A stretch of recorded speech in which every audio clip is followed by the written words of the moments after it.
Howdy folks, we're back out on the road again today. We are actually, I think it's about a little over 7 miles in off of a main road.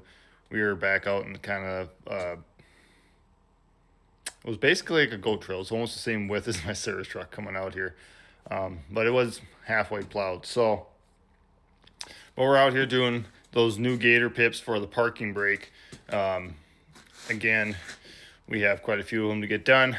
I just want to kind of give you guys a quick look at what the pip is entailed if you own one of these Gators. I believe it's a lot of the 835 M's and R's prior to the shift having park in your shifter. So kind of give you guys an idea of what's going on, what's happening. So here's your old style park brake right here. As you can see, you would pull the cable that was between your legs there. It would go in that hole right there. And that would release your parking brake, and you just push down on that. There you go. There's been I've seen these teeth get ground down on the lock mechanism here, so they've come up and they've caused some issues. They've failed. Deere has put in a new design. This one here is kind of like your automotive design here. You push it down and it locks in place, and then you push it down again and then it releases. So there's no external mechanism, and it's all a lot heavier teething on the locking piece inside of here and on the actual jaw here. You can see this is a lot smaller teeth here than these guys here. There's some grease on there, so it's hard to see. But the plate is thicker, so you get better biting surfaces on both. And then, unlike your old style there. So, and then this just bolts in the normal spot. Cable goes in there. Back underneath here, you are going to have to do some cable adjustments, which is in the pip itself. So if you look up the pip number, you'll find it. If you're a Deere Tech, you can find it in there. This all has to be done by the dealer, as it is no cost to the customer, and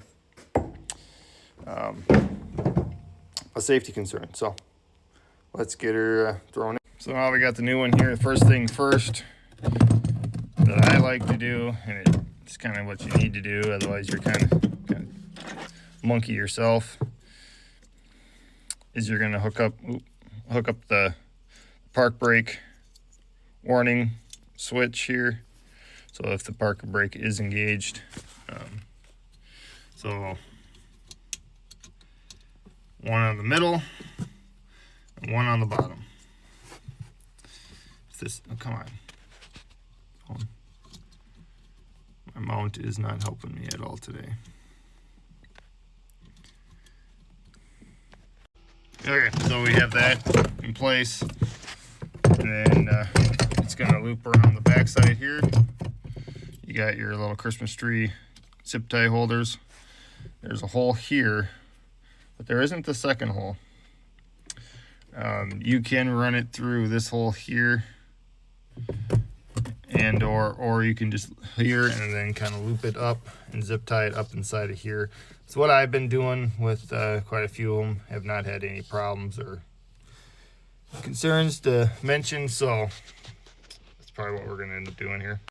Now up underneath the dash here, I like to grab this sucker here because they like to slide in. Kind of give them a yank out so that when you go to put that bracketing in there, it lines up in there. Now I cannot do this one-handed, so we'll do one of these. So another quick tech note when you guys are installing these, partially set that parking brake once you get that cable here, if I can get you guys in there to set, so you can get that E-clip on the back there. Come on, light there on that cable. So that gives the collar right there a little tension to pull on that cable to pull it through, hold it in place. So if you set up that parking brake cable or that parking brake just a little bit, get some tension on her, bingo, you can get that clip in there.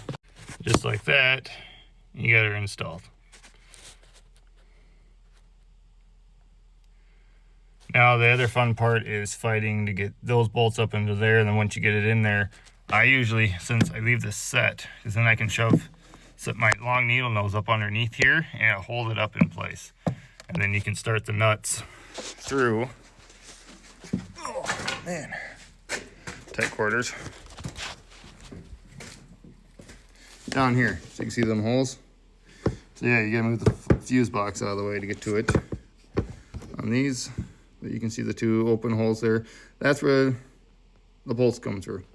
Oh, and then there's that start relay and a ground wire. So I figured I'd give you guys a quick brief on what these include, or these pips, in case you guys are an owner of one of these Gators, or a tech that's probably going to be either sent out or going to be doing your first park brake install. The manual, the pip instructions are a little less to be desired. I see they have updated them a little bit, but they seem to be doing pretty good now. So I'm going to get at this, get this knocked out, and then make my 7-mile trip back through the goat trail back to the road. So you guys have a great day. Hopefully I'll get some videos leaving here. So you guys have a good day. So okay, let's see if we can see down in there. So you see that cable right there? There's a jam nut right there. You're gonna adjust that so there's hardly any tension, or there's barely any slack in that cable there. And then the book tells you to adjust your 2 differential cables down there, which we did. I've also found that you have to adjust that collar right there as well, so to get everything to 100% work. So little tidbits on that. So a couple of little tidbits there for you guys on that thing. Now we're gonna pack up. We're done here. We've tested the machine, and then now we're gonna head back out, make the trek out, and go back to the shop. So see you guys in the next go around.